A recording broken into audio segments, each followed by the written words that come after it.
Fasten your seatbelts. I'm taking you for the ride of your life. I'm going to show you what this costume is. All right, you primitive screwheads, listen up. I am the monster that breathing men would kill. It might be a tumor. It's not a tumor. I go out of my way for you. I do everything to try and make you happy. I feed you, I clean you, I dress you, and what thanks do I get? I am so sorry. Oh, you're fucked.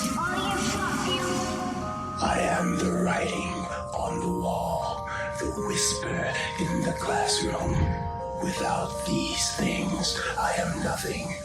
So now I must shed innocent blood. Dinner is served. Save yourself from hell. You're listening to the 30-something movie podcast. One movie each week. 30 years in the making.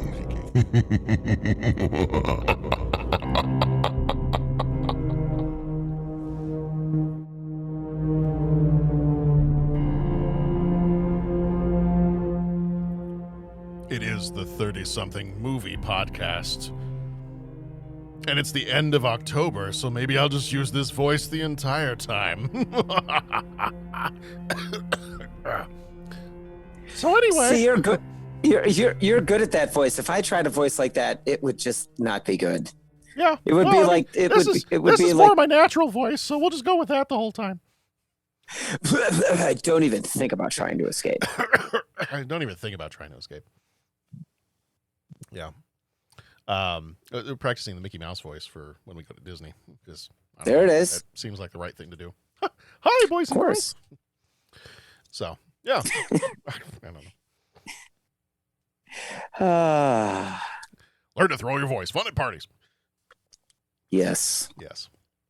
Well, we are the 30-something movie podcast. No matter how high-pitched our voices might be. We are the 30-something movie podcast, and we are men. Men in tights. Tights. Yes. Which I think is coming up fairly soon for us. Oh, yes. That will also be a fun one. Yes. It worked in Blazing Saddles. And then I have with me, as always, my faithful companion here, Patrick. Hey, everybody. Patrick, who does not live under the stairs. I do not live under the stairs. No. But yes, we are the 30-something movie podcast, and it is the final week of our October, of our horror movie month. So it's a little sad. I'm always sad to see it go. I love horror movies. I love Halloween. I love this whole time of year. So I'm always a little, I mean, it doesn't mean you can't watch scary movies anymore, but it just feels like this is the time. This is the right time for it. It is. And we've talked about some good movies this month. Oh yeah. Yeah. No, I mean, you kind of get that feeling. You know how people get that feeling about fall, and they're like, "Oh, pumpkin spice lattes and all these, pumpkin spice everything." Everybody's all about the pumpkin spice. Mm-hmm. I mean, it's that feeling. You know, it hits October, the temperature changes, the leaves begin to fall. Some people want their pumpkin spice. I want to see some people get slashed. You know what? You know, que sera, sera. Whatever floats your boat. Whatever floats your boat, unless your boat is being eaten alive by a giant shark, in which case that's even better. That's right. You may or may not need a bigger boat. That you never know. Most likely. Or like in the case of the movie last week, sometimes your boat floats, but you just have to jump off it. You know, I mean, it's like, it's all good. Sometimes your boat floats, but you don't. That's right. Mm-hmm. Well, as I said, we are the 30-something movie podcast, and we have come here tonight to talk about The People Under the Stairs, the Wes Craven movie from 91. Very quickly, we spoil the movies we talk about, so this is your warning. We are also part of the Scene Stealers podcast network. There are a bunch of other shows that are part of this, so you might want to go check them out over there at www.scenestealersglobal.com. You can also check out Scene Stealers because they are an international convention agent where you can take a look at their stars that they've got on their website, movie and TV stars that are ready to be booked if you are heading up a Comic-Con or some type of an event. So whether you you yourself work at, or you know someone who works at a Comic-Con, or sometimes I know like local libraries will do stuff to bring in, a celebrity for, some kind of mini event or things like that. And I believe a lot of these celebrities may also do things over Zoom or things like that. So I would definitely reach out to them. They've got a great cast of characters from 80s, I think some 70s, 80s, 90s TV shows and beyond. So go check them out, www.scenestealersglobal.com. And then visit our website, 30podcast.com, where you can rate our show, read other people's ratings that they've left, leave a voicemail, or become a co-executive producer via Patreon. Patrick, how are you doing? Doing well, John. Doing well. Going through October. We're at the end. Talked about some exciting movies that are out of my comfort zone, out of my normal genre. That's fine. And, it's been a good time. I think it's pronounced Jean Ray. Is it Jean Ray? I think it's pronounced G Ray. Is that like Jean Grey? Yes. I'm down with that. And like the Phoenix, she'll burn you alive. Oh, yes. So we are talking The People Under the Stairs this time around. And very, very quickly, before we move on to anything else, I did want to say a special thank you. We did mention the co-executive producers via Patreon thing there. There are extra episodes there. We put out an extra episode each month for anybody who is a co-executive producer on Patreon. That means if you are supporting the show at any level, there are levels of support where you actually get to come on the show, or you get to tell us what to watch or things like that. But if you are even just supporting us at like the moral support level, we've got a special page on our website where we will put your name up there. And this is just our way of saying thank you for that. Supporting us at any level at all gets you access to those extra episodes that we have every month. So, and there are a good 13 episodes so far built up in there. And I know from time to time we have plans to do some extra ones as well. So, and not even just the monthly ones, but we may have some special ones that we'll throw up there as well. So thank you so much to all of our co-executive producers that are on there. Definitely. Many, many, many, many thanks. Pat, do we have anything else we need to talk about before we get into The People Under the Stairs? I'm trying to remember if there's any... I don't think so, John. Any newsworthy items or anything like that? I don't think so. Okay. All right. Let's move on then, because I think it's we need to People Under the Stairs time. We need to get into this house and find out what's going on. Oh, yes. All right, the title of this one is The People Under the Stairs. It came out on the 1st of November, 1991. It was rated R. It has a runtime of 1 hour and 42 minutes. It was directed and written by Wes Craven, mostly known for his Nightmare on Elm Street movies. But he died in 2015. Forgot to mention that. But he also directed The Last House on the Left, the Scream movies, and A Nightmare on Elm Street. He wrote Swamp Thing and Shocker, as well as several of his other movies. Producers for this one were Stuart M. Besser and Marianne Maddalena. Besser did Molly's Game and 3:10 to Yuma. Maddalena did New Nightmare and Scream 2. Cinematographer was Sandy Cecil, who did Master and Commander and Salam Bombay. Editor was James Koblenz. He did The X-Files and The Curse of Chucky. Music was done by Don Peake, who did The Hills Have Eyes and the TV series Knight Rider, the original Knight Rider. Budget for this one was $6 million. Box office was $31.4 million. Flickmetrics gives it a 63%, and there was no cinema score for this one. Brandon Quintin Adams plays Fool. He was in The Sandlot and Michael Jackson's Moonwalker. Everett McGill plays the Man. He was in Twin Peaks and Quest for Fire. Wendy Robie played Woman. She was in Twin Peaks and Were the World Mine. A.J. Langer played Alice. She was in My So-Called Life and Private Practice. Ving Rhames played Leroy. He was in Pulp Fiction and the Mission Impossible movies. Bill Cobbs played Grandpa Booker. He was in Demolition Man and That Thing You Do. Kelly Jo Minter played Ruby Williams. She was in The Lost Boys and Summer School. Jeremy Roberts played Spencer. He was in The Mask and National Lampoon's Christmas Vacation. Connie Marie Brazelton played Mary. She was in the TV series ER and the movie Soldier. And Jan Birch played the Stairmaster, not the exercise tool, but the main person in the People Under the Stairs. He was in a movie called Tale of Tales and Eternal Code. When young Fool breaks into the home of his family's greedy and uncaring landlords, he discovers a disturbing scenario where incestuous adult siblings have mutilated a number of boys and kept them imprisoned under the stairs in their large, creepy house. As Fool attempts to flee before the psychopaths can catch him, he meets their daughter, Alice, who has been spared any extreme discipline by her deranged parents. Can Fool and Alice escape before it's too late? In every neighborhood, there is one house that adults whisper about, and children cross the street to avoid. Now, Wes Craven, creator of A Nightmare on Elm Street, takes you inside. Something's in there. We gotta get out of here, Leroy. All sorts of rumors about what goes on in that house. The police never took it serious. She's been feeding that thing between the walls again. Very, very tense about this. What goes on in this house is a sin. But what goes on under the stairs is a nightmare.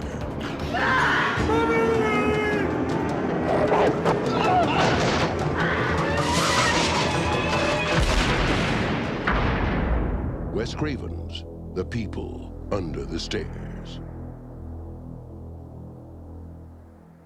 I'm going to assume, I think that's probably true for both of us, is this the first time you've seen this?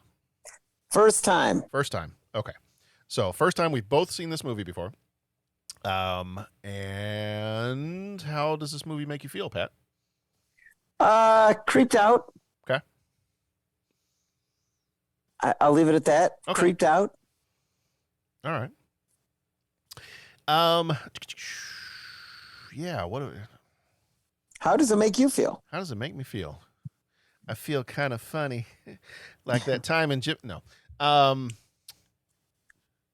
If that movie made you feel that way, then yeah, like that time we had to climb the rope in gym class.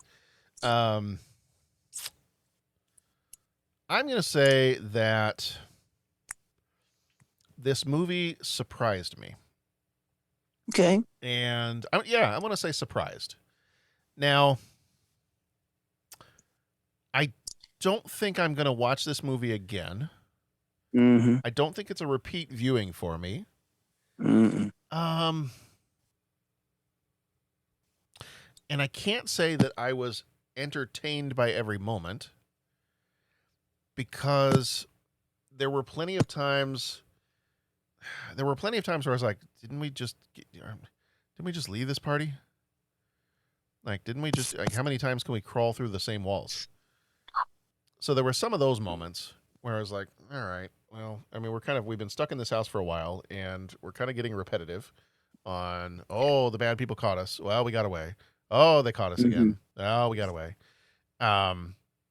So that was getting a little repetitive.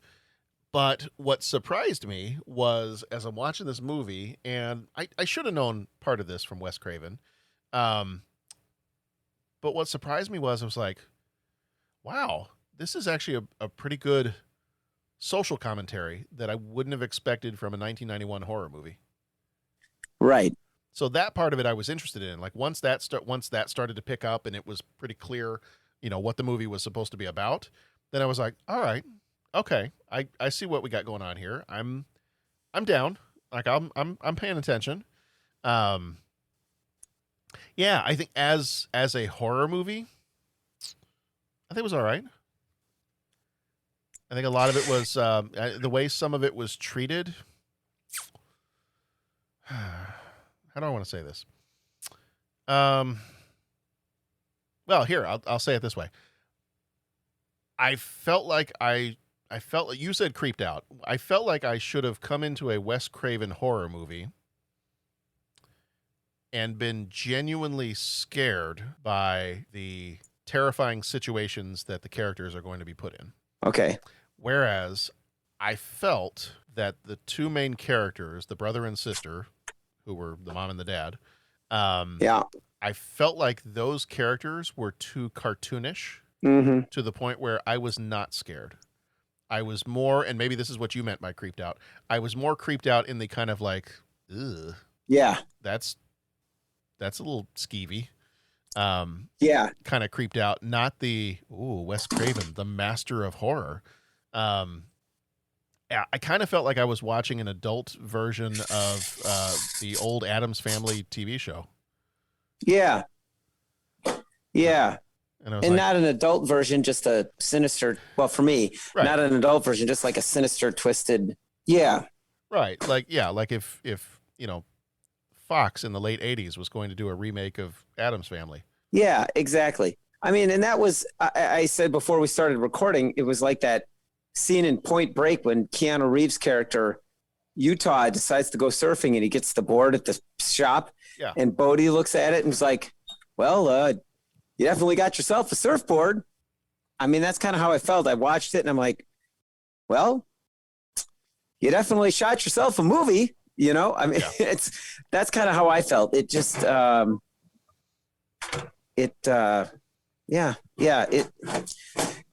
said cartoonish, just kind of zany. Mm-hmm. No real suspense, no real horror, just kind of violent, creepy, gory kind of stuff. Yeah. So that was my take. Yeah.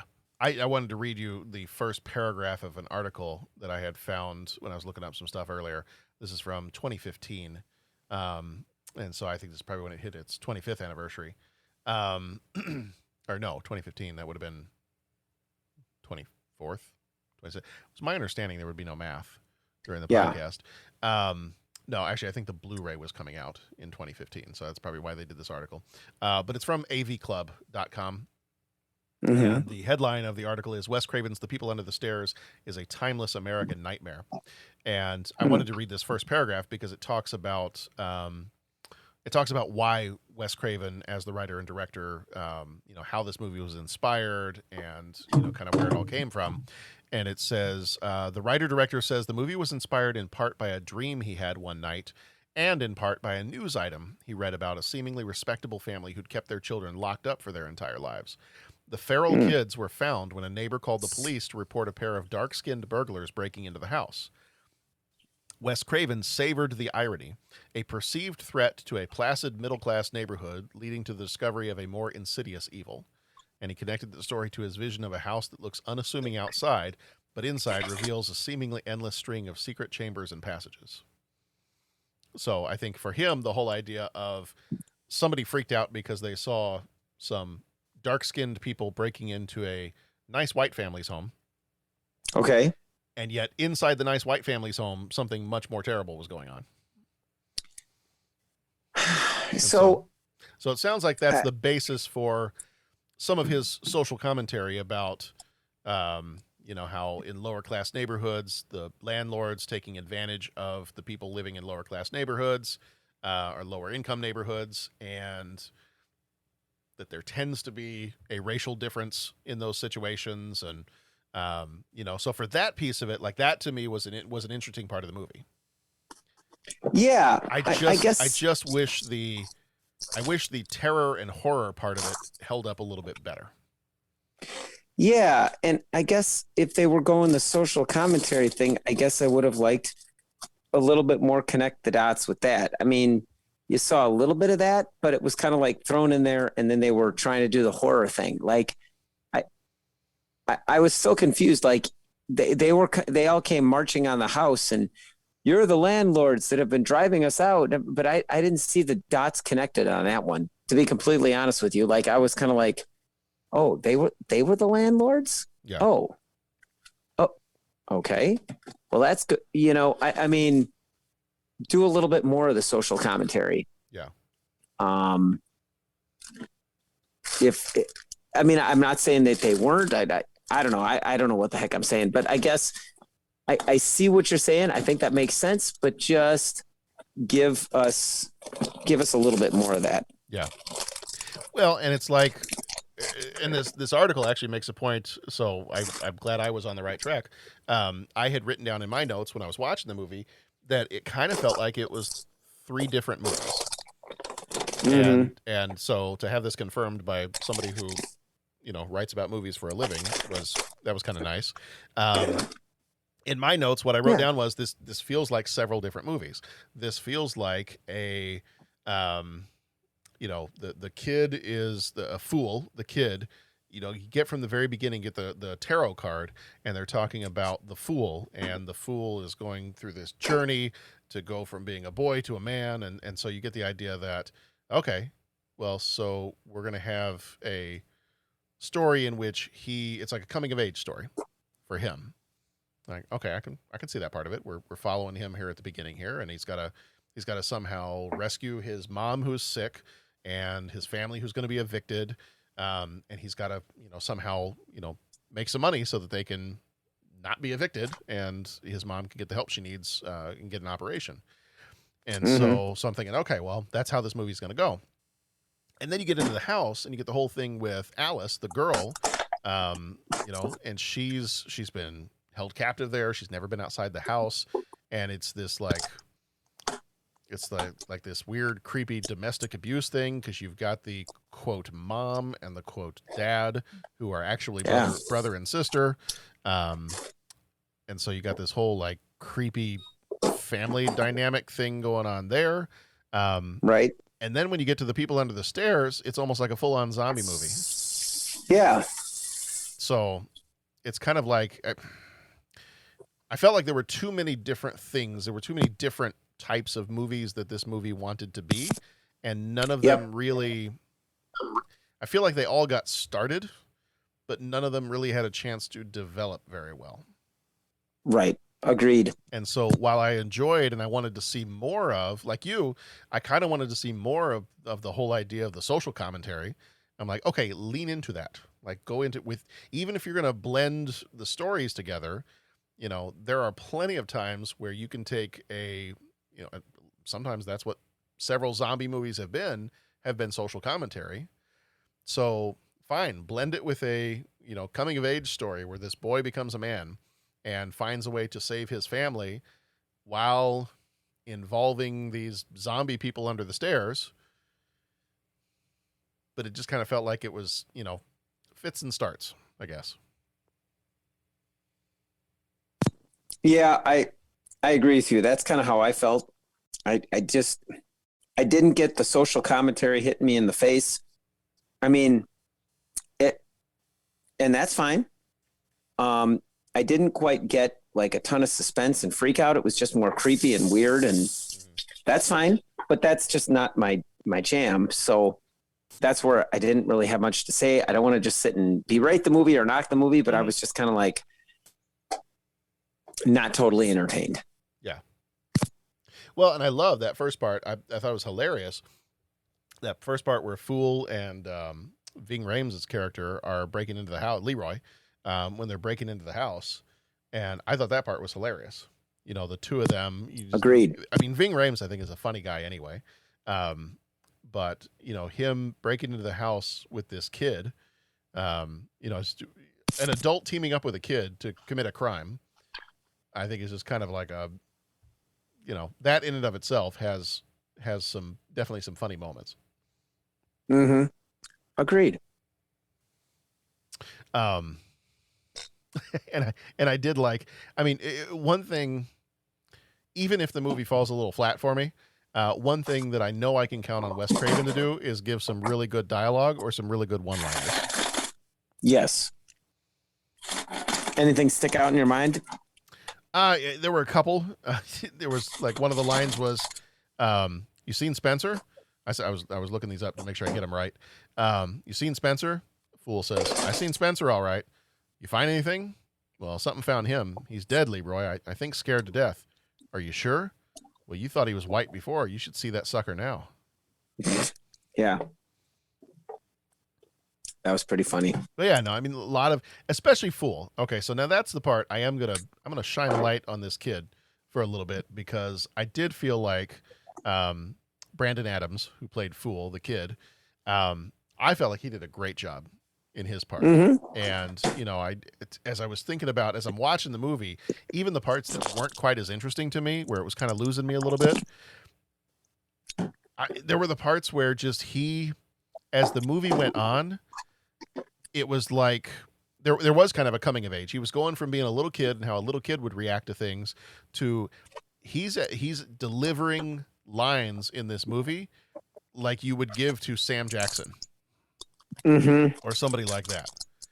You know, Yes. Fool's thing is when towards the end of the movie, and Fool is sitting there and he's holding up the 2 wires that are going to set off the dynamite. And then Fool's got that whole line of, okay, well, you shoot me and you die too, man. You better believe it. Don't be crazy now. There's enough dynamite back there to blow you sky high. Not the best place to store it, in my opinion, but there it was. So just put the gun down. And then he's like, put the gun down. I don't want to kill you, but I will because I don't like you much anyway. That is pretty funny. But he had some great lines. He had some great lines in this movie. Oh yeah. And that's where I think just watching it, I mean, like you said, it was a movie of a bunch of different parts. For me, the most prevalent one was just kind of the chase hacker slasher kind of thing. So that's what I focused on. And you're right. He was definitely a high point of all that. Yeah. You know, it was entertaining. Yeah. Until like the line, I think the line, if you needed more direction, that this movie had a social commentary message to it. I did like when he finds the gold coins and he finds all the money, and his first line is, "No wonder there's no money in the ghetto." Exactly. Now, were they the landlords? Yes. Okay. Yeah. So the brother and sister were supposed to be the landlords, and that their family over the years had bought up land in the city, and the idea was that they were buying up that land and then they were tearing it down and they were putting up office buildings, and so people were getting run out of their neighborhoods and it being replaced with not with other housing but with businesses and things like that, so that they could continue to make more money. And yeah. Got it. And then murder kids or whatever. Yeah. Interesting. Yeah. So, I mean, I think that's the point he was trying to make. I think the point he was trying to make was that, you know, even though these are the people that are, you know, they might look like a normal family from the outside, you know, when all the cops come or when people first come to the door, they seem like, you know, this would be a normal house and a normal couple and everything. But what you don't know is that everything on the inside is pretty rotten. Right. Is that they're not normal because they're brother and sister, which is icky. Normal. To say the Abby normal. Yep. And then there's people inside the walls. One of the people inside the walls literally named Roach. So, you know, if that's a little on the nose, then. But yeah, so I mean, I think the message of it all is kind of that message of trying to bring awareness of issues of lower income neighborhoods and why those lower income neighborhoods are sometimes or oftentimes unable to, or why it's more challenging for them to rise up out of the situations they're in, is because there's more powerful forces at work that are difficult to overcome that are keeping neighborhoods like that down. Got it. You know, I think we've seen some of that in, we've seen some of that in some of the movies that we've done, you know, just lately over the last year or so. Yes. Yeah. And that's where I'm going to sound like a broken record here. I keep saying the same thing, but that's where when they do that in movies like this, like you said, it's too many different things. Like I just get jammed up on, okay, what story am I watching here? And I mean, is this really a story or is this just kind of a setting? Like they seem to, the issues that you just spoke of, they give superficial kind of nod to that, but the movie doesn't. Is the movie really about that? Or is the movie just about hacker slasher people living in the walls and zombies? Do you know what I'm saying? Like, that's the thing. And then sometimes you might watch a hacker slasher zombie movie and it's like, is it really about that? No, not really. It's really about the fact that, and you bring up all the social commentary, but that, to me, what was brought up in this one wasn't much more than a very superficial level of kind of giving a nod to it. It was more of a, well, this is just what we're going to use as the setting, as opposed to an actual story about it. And as I'm saying this, I'm kind of cringing because I'm probably being a lot more harsh than I intend to be and all that. But it's just like, I kept searching about, I didn't get much more out of it than just, okay, this is just kind of a chase through a house of scares and thrills and all this kind of stuff with different compartments and passageways. I mean, that's what this thing is about, was what was kind of said to me. I don't, by the movie, but I don't know, maybe I missed something. Yeah. I mean, I hear what you're saying and I saw it. I just didn't see that as the main focal point. Mm-hmm. You know what I'm saying? Yeah.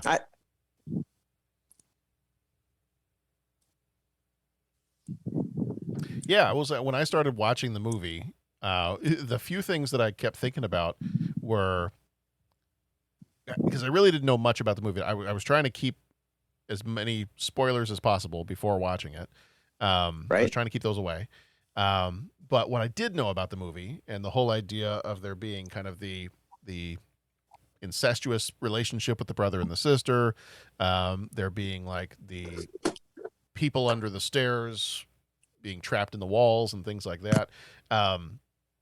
It kind of reminded me of, did you ever watch the X-Files?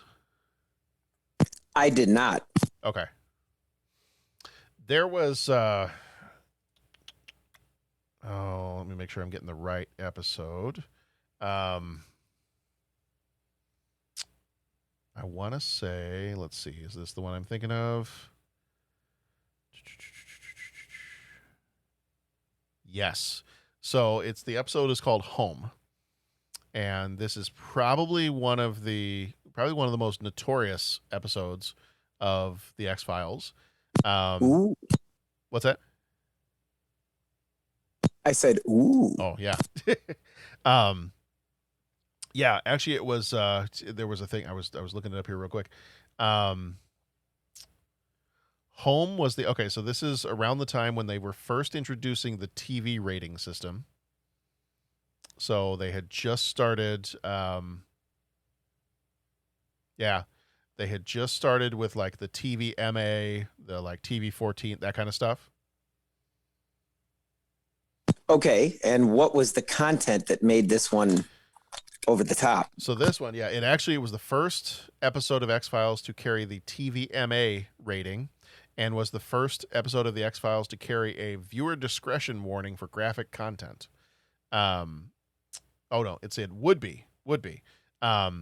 That those didn't come in place until like 2 months later after the episode was aired. So I would imagine they probably did that after the fact.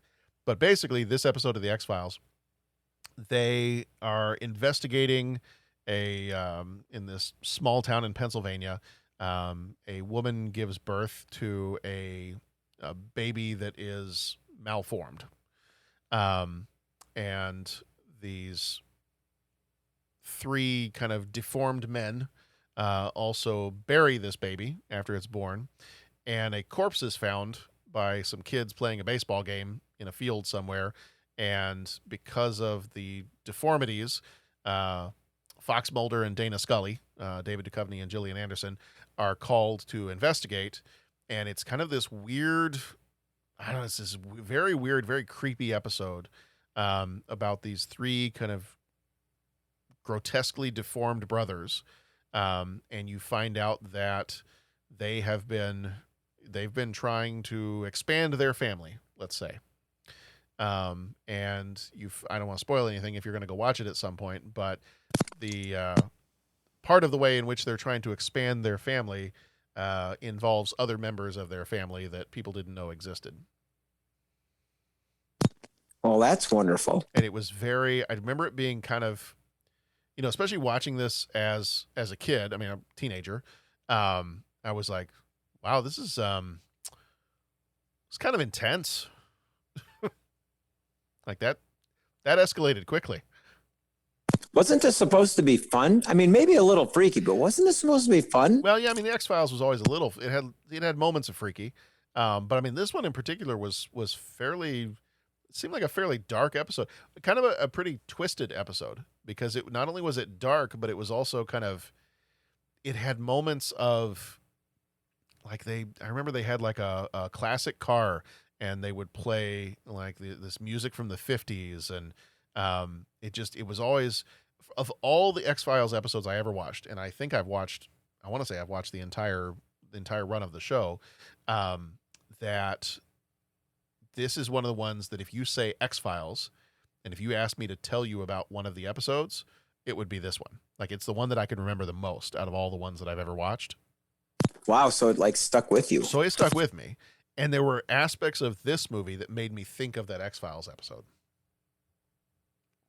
That and the brother running around with the leather suit on the whole time reminded me a little bit of did you ever watch, now I know you're not as much a horror fan, but there was the TV show American Horror Story. I didn't know that one, no. Okay, all right. I heard it. Never watched it. Yeah, there's the first season of that one has a character in a similar leather-clad suit with a mask and lots of zippers, and that was kind of similar as well. But all this stuff actually came out after People Under the Stairs, so it obviously this one came first. But sure, I didn't quite get the leather suit in this one. I think that was just kind of another way of showing how twisted he was. Okay, I guess, yeah, now that I say it, I guess maybe I did get the suit. I just didn't want to subconsciously admit that I got to it. Yeah, that not only does he enjoy killing people, but he might enjoy other things as well. I'm just saying, man, I don't know. Yeah. I'm just saying, I don't know. Yeah. Well, so here's one of the interesting points, and this really gets at Wes Craven's, or what he says was his message with this movie. So we can have this be our commentary on the episode, and then we'll take it from there, and we can hop into our 3 questions if we don't have anything else. So Wes Craven said that he in the Blu-ray commentary for this movie, he says that the house is representing the whole of American society. Okay. So what he feels about the house and its inhabitants represents American society. Issue 1. Do you agree with that? Oh, is that it? I was kind of waiting for the rest. We're going to leave it at that for now. Okay, here's my problem, John. I'm a simpleton, and I'm a fool, and you kind of got to connect the dots for me more than that. Not you, John Reed, but I'm just like, the house represents American society. Like, and I know this has come up and I find it fascinating. This has come up within the course of the podcast, and I should just be quiet because I'm sure there's people out there that love the movie. Nothing against it. I'm just saying it's just not my thing. So how does it represent American society? And if we need to represent American society, just tell a story about whatever aspect of American society you're trying to tell. Do you know what I'm saying? Like, give me a movie like Boys in the Hood, or that tells about American society and inequality and all that kind of thing. And doesn't have like a monster movie kind of interjected into it. So does it represent American society? In that there's a brother and sister and that, got the thing on and like keep killing people? Like in what sense is kind of my deal. Mm-hmm. But I'm a simpleton. I'm a fool. And feel free to explain it to me. Cause like I said, I'm just not getting it. Well, so you can pull a line directly from the movie. Not the stupid kind of fool, only the ignorant kind. Okay, well, I'll be the stupid one or the ignorant one, or whatever, or both. And I'm not calling you ignorant, but no. Here's what I think. Here's what I think with this. I think that because at some different times, one of the lines that I think helped me connect the dots a little bit in this movie was when Alice. So if that's the message, and I feel like I started to get that the more that there were some comments about, when he says things like, also this is why there's no money in the ghetto, or when you get the idea of the mom and dad are terrified of anybody who's got darker skin than them, and say some pretty racist stuff. And then you've got the idea that they have over the years captured people and put them in the house and kept them there. There's a point in the movie where Alice says that, when you find out, like, how did these people get there? Like, what, they weren't just born down there. And Alice says something to the effect that, well, some of them saw things where they weren't supposed to. She said some saw things they weren't supposed to. Others heard too much. Others talked back. And so I think part of that is, if you're looking at this movie or if you're looking at what Wes Craven says, if mommy and daddy are the, if they're the ones that are in charge of the house, and if the house is supposed to be the United States, then what I think Wes Craven is trying to say here is that mommy and daddy are the leaders. And while you would think this is a horror movie, they're really not that scary. They are kind of dumb. They're kind of dumb. They're kind of almost clownish, but that doesn't mean they're not dangerous. And so if I'm looking at that, and if I'm trying to connect these dots, I'm thinking, all right, so what is then what I'm guessing he's saying is the leaders of our country are kind of like clowns, but don't dismiss them as being unintelligent clowns, because they can still do dangerous things and they still wield power to be able to ruin people's lives, or to make things better or to make things worse. They have incredible power. So there's the leaders of your country. The people of the country, as long as they're given food and flashlights, they're happy. The people of the country have kind of been kept in place because, what was her quote again? They saw things they weren't supposed to, they heard too much, or they talked back. That the leaders are suppressing anybody who would rise up against the leaders' control over things. And as long as you give them flashlights and food, or bread and circuses, then it keeps everybody happy. And the whole idea is, all right, well, let's keep other types of people out of the house, or let's keep them down, and we'll do what we can to influence it so that we can just spread out our territory and claim more places. So that's kind of, as I watched the movie, that's how I connected, knowing, but I had to know first that that's kind of what he felt, was the house was supposed to be America. That's how it branches out from there, if that makes sense. Yeah, I hear what you're saying. It's just, that always just feels backward to me. Yeah. Do you know what I'm saying? It's like, well,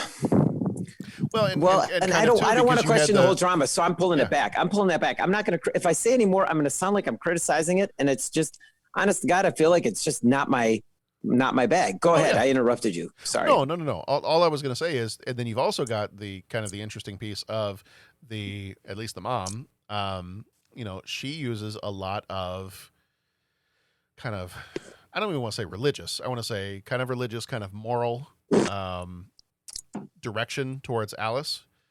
Mm-hmm. In a lot of the same ways, I think sometimes leaders in our country, and I'm not talking, either side of the aisle, I'm talking both of them, at different times for different reasons, whether it's Democrat, Republican, or, an owl, have used religion as a way to also try to give people direction, or try to force people into something, or manipulate people into something.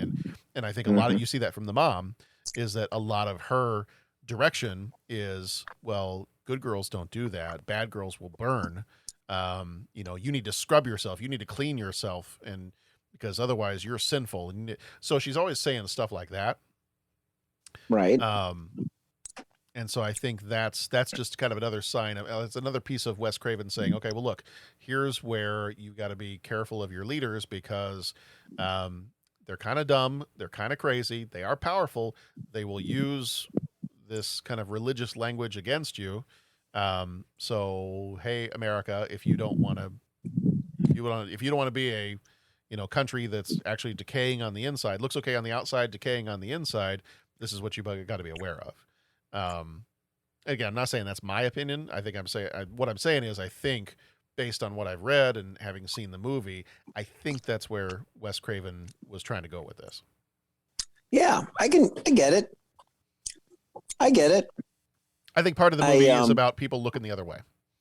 Like that there being all kinds of problems, and somehow over many, many decades, somehow nobody has noticed what's going on in this house. Or nobody was willing to stand up and say, hey, something terrible's going on.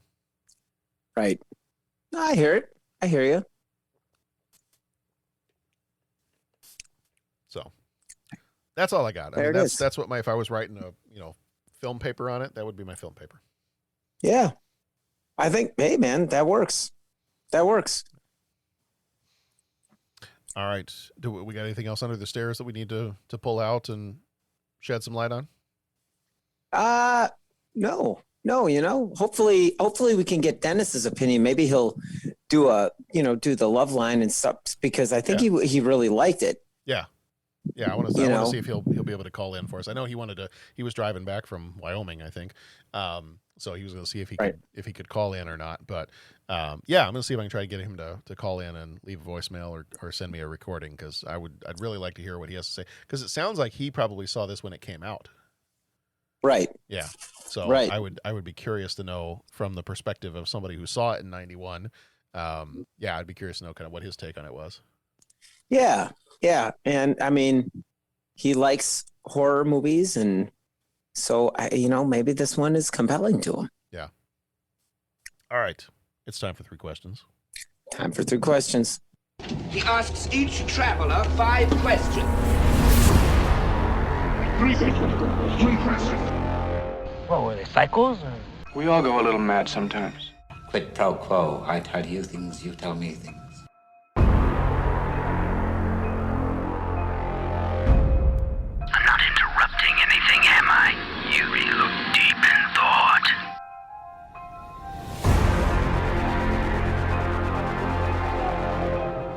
So I'll ask you the questions and then we'll see, all right?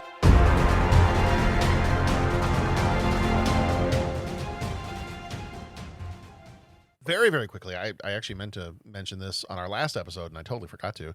But I do want to mention it before October is done. We had done, a little while back, we had done our Silence of the Lambs episode with the Shirley podcast guys. And, which was a lot of fun. We did that one with Psycho and M. Great episode, so go back and check that one out if you haven't. But I was looking at something actually it was on Twitter the other day, and somebody had posted up a couple of different pictures. Actually, it was a few different photos, and it was all the different people who have played Hannibal Lecter. Oh. And their question was, who did it best?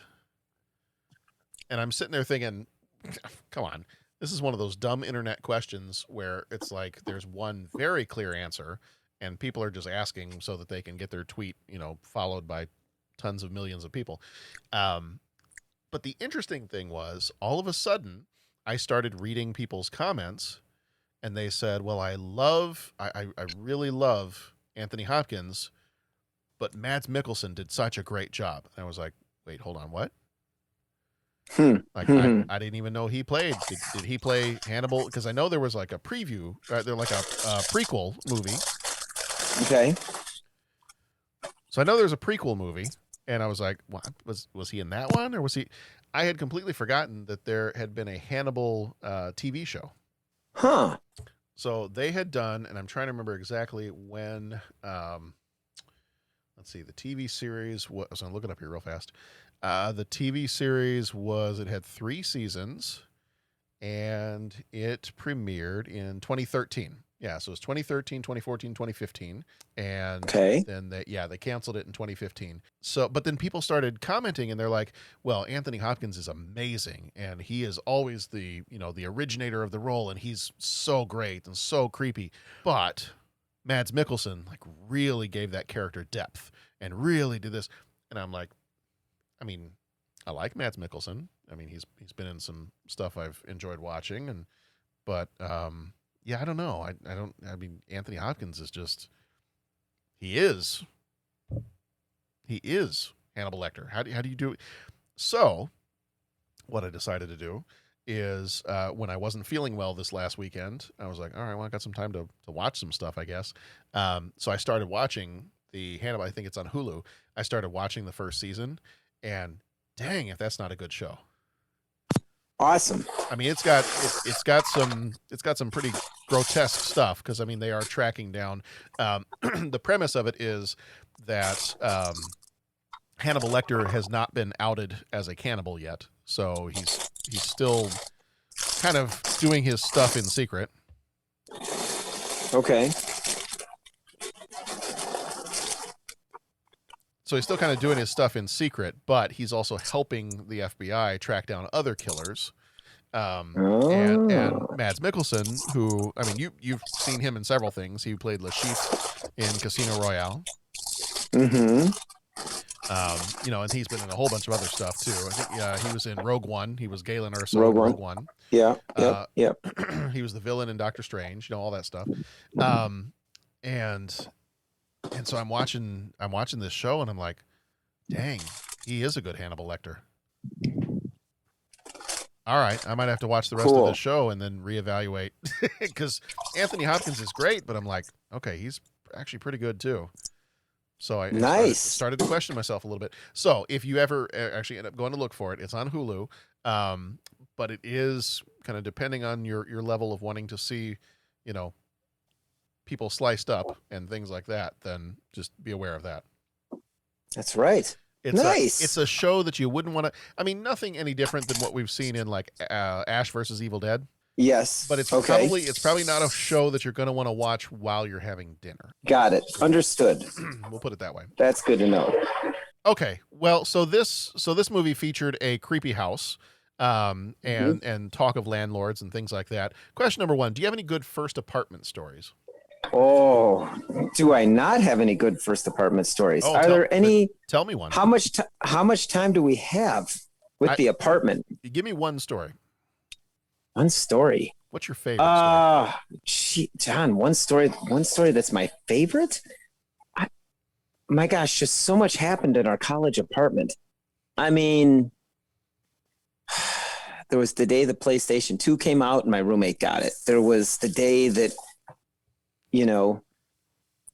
there was the day we graduated from college and threw a party and like lived out the reality of you got to be careful when you have a party because, what happens is, they always say in high school, don't throw a party at your folks' house when they're gone because like you'll invite 4 people, but they'll all invite 4 people. And then it just grows out of hand. And that was one of the things they always told us, and they tell 2 friends and they tell 2 friends and so on and so on.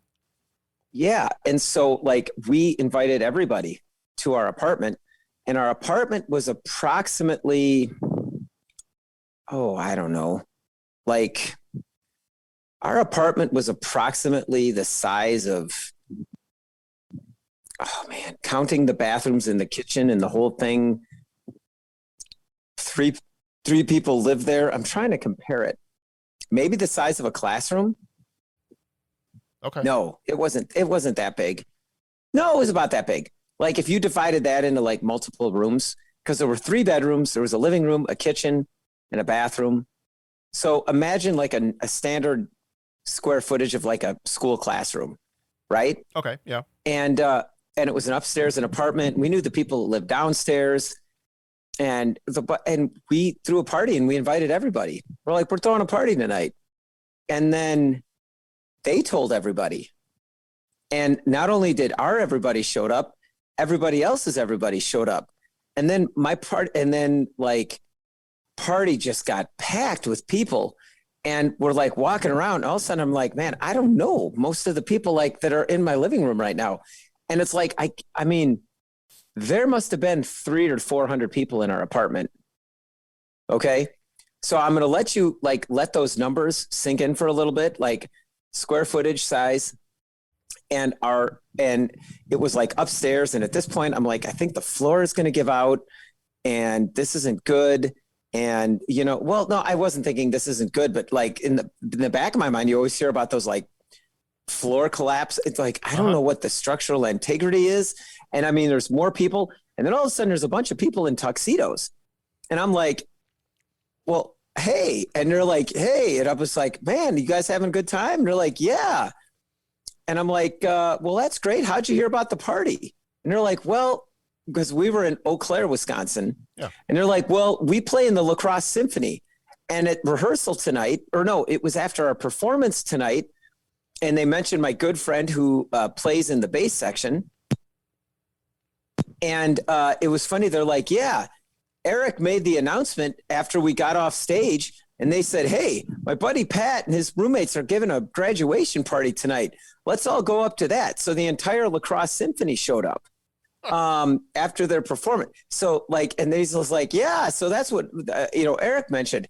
I got to find the guy whose place this is. This is a fun party. So it was like literally just got more and more and more out of hand. And we had already moved out because our lease was up.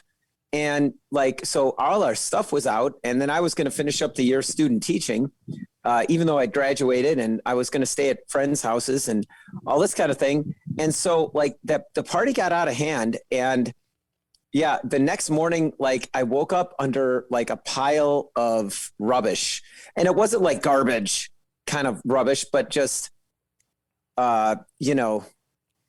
various chips bags and bottles and you have it and refuse and all this kind of stuff. Like I said, not like it wasn't like half-eaten food, but well, so you had fancy people at your party because you had the symphony there, and so at your party you would refer to that as detritus. Oh, okay, yeah. Okay, there you go. That's your $20 word for the kind of waste that you would have at your party since you had fancy people in tuxedos there. Yeah, I think so. And then that like I said, that party got out of hand, and someone at some point thought it was a good idea, since we had gotten rid of all our lamps, because to light candles, and that was in fact not a good idea. Nothing caught on fire, thankfully, but like some of the candles were like melted down and the wax was all on the carpet, and it was just a heck of a party. But yeah, that was kind of I don't know, maybe is that the best story that happened at the apartment? I don't know. I mean, it sounds pretty good. Yeah, that one's a pretty good one. I mean, but that seems to be like right in line. There's some good sleepwalk, because I sleepwalk, there were some good sleepwalking ones. Man, there was so many good stories of that apartment. Most of my mom refused to come inside when she'd come visit. Mm-hmm. They never had to worry about Tammy coming to visit because she refused to come inside the apartment. She crashed with the girls downstairs, who were all good friends, but she's like, yeah, I'm not going in there. It was, it was pretty close to Animal House. Okay. It was pretty close, but it's not like we would throw wild parties, but we did throw wild parties. Well, just the one. Yeah. But they were in actual tuxedos, not tuxedo t-shirts. Yeah, that's right. Okay. And then there was the one time I was sitting on my porch, and all of a sudden I heard this whine and this pop next to my head, and all of a sudden you smell that sulfur, and I'm like, what the heck am I looking? And my buddy was across the street, and I'm like, what are you doing? He says, I'm launching bottle rockets. I'm like, all right, man. Well, can you aim it the other way? I think it's getting pretty close. And all of a sudden he goes, as one shoots off and goes right by me, he goes, yeah, I know, I'm trying to hit you. And he's laughing hysterically as he says it. I know, I'm trying to hit you. And so I had to take cover behind the thing and get out of the way. And he's launching bottle rockets across the street and all that kind of stuff. And it was like, man, so things escalated quickly at that apartment. Mm-hmm. Yeah. Nice. I miss that old apartment. That was a good time. Yeah. That was a good time. I remember some friends at their apartment, they set up a video camera in the corner. And they just videoed. What was that? During a party or? No, they just said, we're just going to videotape our living room. Okay. And for the first couple of days, everyone remembered that the camera was there. So, they do funny stuff for the camera. It was ha, ha, ha. Yeah. And then after about a week, everyone forgot the camera was there. And then some really interesting stuff turned up, especially when they would throw parties. Big fans of The Real World. It was better than any episode of The Real World. I'll tell you that, man. It was just like, I'm just like, dang. Now we're all living that reality because everyone's got a camera. Right. But, yes. Yeah, that was back in the day, back before cell phones. Mm-hmm. Yeah, it was a good time. Well, my story's not as interesting as yours. My first, I'm trying to even think back to that first apartment. Some of my stories are more along the lines of first roommate. And tell those roommate stories. How we did not quite get along very well. One of the things that I remember is, we'd kind of talked like, all right, well, let's go, we'll go half and half on the groceries. And, so we'll, whatever I buy, you pay for half of it, or we'll do that. And so he kind of refused to go buy any groceries. Go good. I think his dad had bought him a rice cooker. And so the only thing he would ever go buy is, he bought like a huge bag of rice. And I want to say he found some Asian grocery store that was in town, and he got this giant bag of rice for like some ridiculously low amount of money. He bought that, and he bought some a powder that was like a chicken flavor, and that's all he would eat. He'd only eat rice. Oh, okay. And I was like, well, I got to buy some other stuff too. Like we should probably have some fruits and vegetables. And nope, this is all I'm doing. So I've paid for my part. It's like, okay. I see. Like, well, it probably would be helpful to get some healthier stuff. And so the only thing that he would really ever invest in was rice, and he really loved Bacardi O. Okay. So he kept a lot of Bacardi O. In fact, at one point in time, I want to say he went out and bought like 4 bottles, 4/5 of Bacardi O. And those were kept being chilled in the refrigerator. Right. And that was pretty much it. And the other thing, and I'm sure there were plenty of things that I did that got on his nerves as well, but the other thing was he, for some reason, and maybe it was just to get on my nerves, he was really, really into Smashing Pumpkins at the time. Okay. And he would play like the same 3 songs on repeat all the time. And Pat, when I say all the time, I don't just mean, for like an hour or 2 every few days or so. No, he pretty much had the same 3 Smashing Pumpkins songs on repeat, nonstop, for weeks at a time. Oh, great. And it drove me nuts, and it was one of the first times that I ever paid more than I ever thought I would for a pair of headphones so that I wouldn't have to listen to his music. So yes, so it was what we thought was going to be a pretty good roommate relationship did not turn out that way.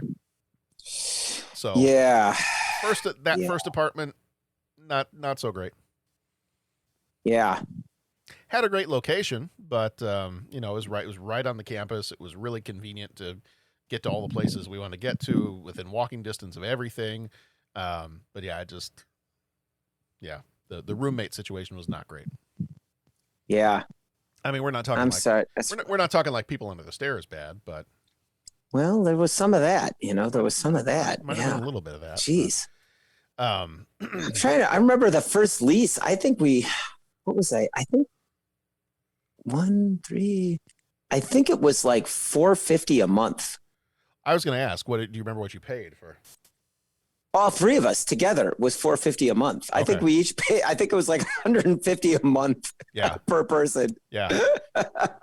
I want to say for ours it was. Let's see, because it was a pretty decent sized apartment, and for the 2 of us, I want to say we were each paying $330 a month. Okay. Yeah. Okay. Honestly, we're paying $330 a month. It was a third floor apartment. It had like a pretty nice sized living room area. Then it had a fairly decent sized kitchen, and then it had our 2 rooms, and our 2 rooms were probably, I don't know, maybe like 12 by 12, maybe. Mm-hmm. That's pretty decent sized bedrooms. We had a balcony that looked out onto one of like the main streets in town, and actually that was one of the less expensive apartments that was close to the campus. Okay. So I was like, all right, I'll do that. Yeah. So yeah, no, that wasn't actually too bad. My next apartment after that was for a 1-bedroom apartment. It was actually a pretty decent sized 1-bedroom apartment in a much older building, and I think that was something like $450 a month. But yeah, so and now I've like on occasion I will take a look at what some of the prices are for rent in those apartments now, and I'm like, oh, good Lord. Yeah. Yeah. Yeah. All right. I hope my kids enjoy. I might homeschool them for college. Yeah. Yeah. Yeah. That stuff gets crazy. Kids, when you're ready for college, we're gonna homeschool you for college, but Daddy's getting a PlayStation 6. Yeah. No kidding. No kidding. All right. If you could build a secret room in your house, Pat, what would you build? Oh, I don't know. I'd build like a basement area, and just, I mean, I'd probably build like a subterranean like garage / race course. You know what I'm saying? Like, I just, nothing too elaborate. It doesn't need to be like some 8-mile track, but just, a couple of good turns and some different stuff and plenty of runoff area. And, I'd just be able to bring my bike down there and tear around. Yeah. You know what I'm saying? Oh yeah. Yeah. That's what I think. That's what I build. I'm probably doing a movie theater. Yeah. Yeah, you are. Yeah. I'm doing a movie theater. Because I have cool. I mean, I've got set up down here. I don't have it set up right now, but I had a older projector was donated to me, and so they went and got a big screen. So I did set it up a couple weeks ago, just to test everything out. So I got these little speakers that came with the projector.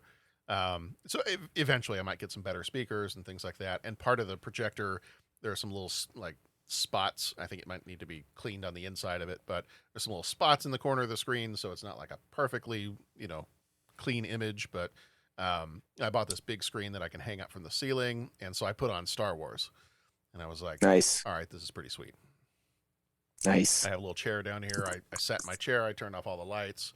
I put Star Wars on. And I was like, okay, I now have like a little mini theater in my basement, and I'm pretty happy about that. Nice. So that's what I would do. I would put together a little secret movie theater. It's awesome. It's awesome. Nice leather reclining seats and. Yeah, you would. Yeah. All right, question 3. So this kind of tells you where these questions ranked when I asked my family as well. We were having lunch, and normally I will try to share the 3 questions with my family just to kind of see what their responses are. And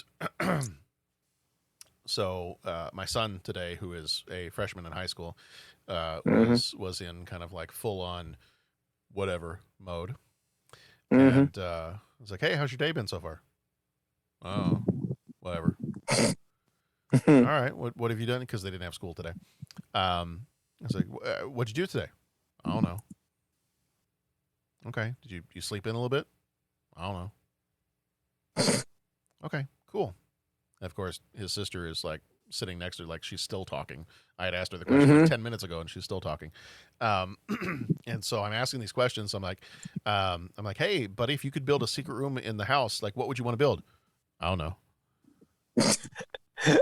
Nothing. No room for you. Okay, fine.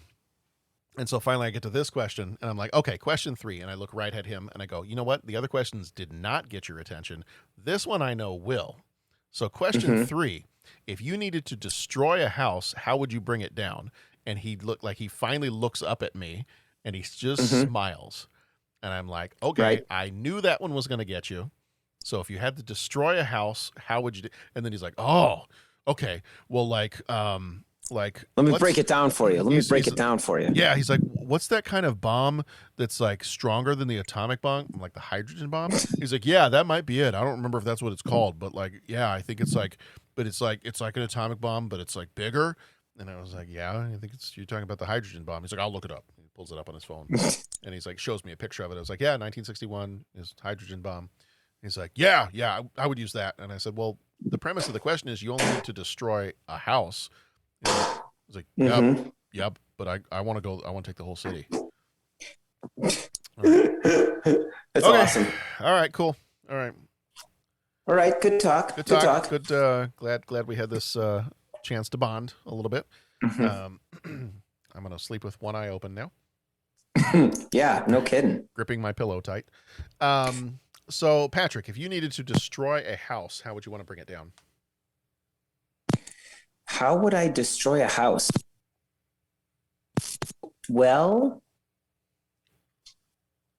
I go creative, but I think your son already went that route. I just say, I mean, the old wrecking ball, the drive a bulldozer through it, something like that. I think that would be the most satisfying. You and I are on the same wavelength then. Okay. I mean, unless we could go like something, what's the most ecologically, like removing things one at a time to make sure all the things that could be recycled, the things that, do you know what I'm saying? Like whatever's going to be the least wasteful. And if there was a way to like send a wrecking ball through it or drive a bulldozer through it, then recycle everything and do whatever is most ecologically responsible, I guess I would take that option. But I think the old bulldozer thing. Okay. We're on the same page. Talk to me. What are you thinking? Well, mine was if there was a way that you could set, because I wanted to do the whole wrecking ball thing, but I wanted it to look spectacular when it happens. So my thought was if you could set off some kind of like a liquid nitrogen bomb on the inside of the house so that the whole thing kind of flash freezes in an instant. And then you take your wrecking ball and then you just smash your wrecking ball. This whole thing just shatters like glass. I think that would be excellent. Okay. Now, I did add the caveat when we were talking about this over lunch. I did add the caveat. I did say, and since I'm coming in on a wrecking ball, I think I should be riding the wrecking ball on my underwear, all in my underwear, just like Miley Cyrus did, and I can be singing the song while the wrecking ball is going through the house and shattering it. To which my daughter looked terrified and said, "No, thank you." And I said, "Okay, what if I'm not just wearing my underwear? What if I'm wearing my kilt?" And she's like, "No, that's even worse." And I said, "But I'm wearing a kilt. I don't think you understand what the word worse means." So I mean, I guess I'll have to forego the whole Miley Cyrus reenactment, but yeah, I'll do the wrecking ball. Yeah, that works. Her idea was kind of fun. She's like, I would find some really hungry termites and just let them go at it, and it would just be like a really slow thing, and it would just be totally destroyed. Okay, fair enough. All right, that works. And then Sharon, who loves houses and doesn't want anything bad to happen to them, she's like, well, if I had to, I guess I would just let there be a sinkhole or some quicksand, and then it could just go away, so I never have to see that it got torn down. I'm like, okay, that makes sense. Or you can go the route of my teenage son who wants to drop a hydrogen bomb on everything. Yeah, there you go. Just take care of it. Oh, to be 14. I want to level all the houses. Yeah.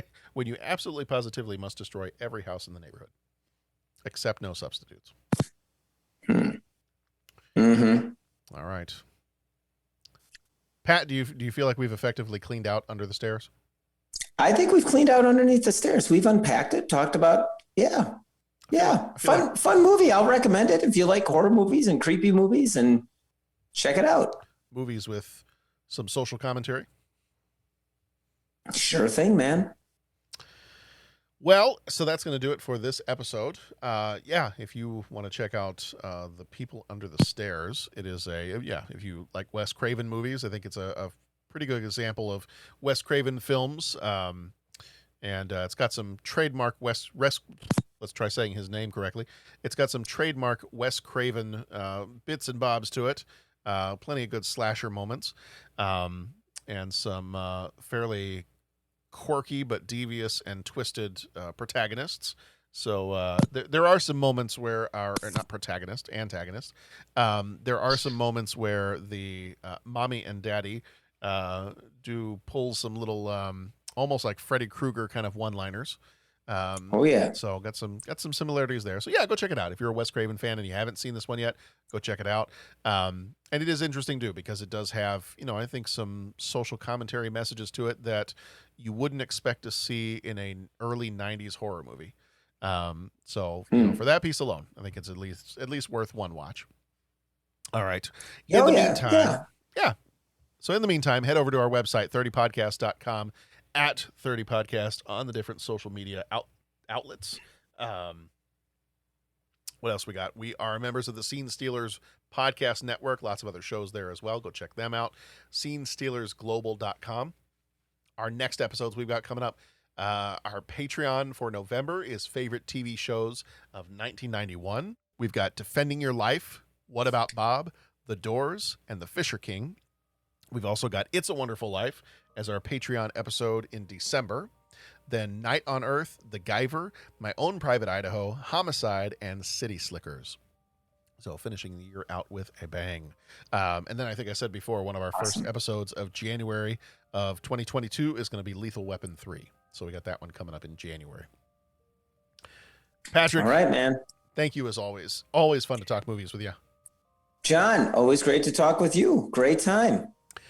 Everybody, that's it for our month of October, our horror movies. So a little bittersweet, but once this episode gets released, I think we're just a few days away from Halloween. So if you're going out and trick-or-treating, do so carefully and safely and responsibly, but enjoy yourselves. And in the meantime, be excellent to each other. Go watch some scary movies, and we will see you back here next time.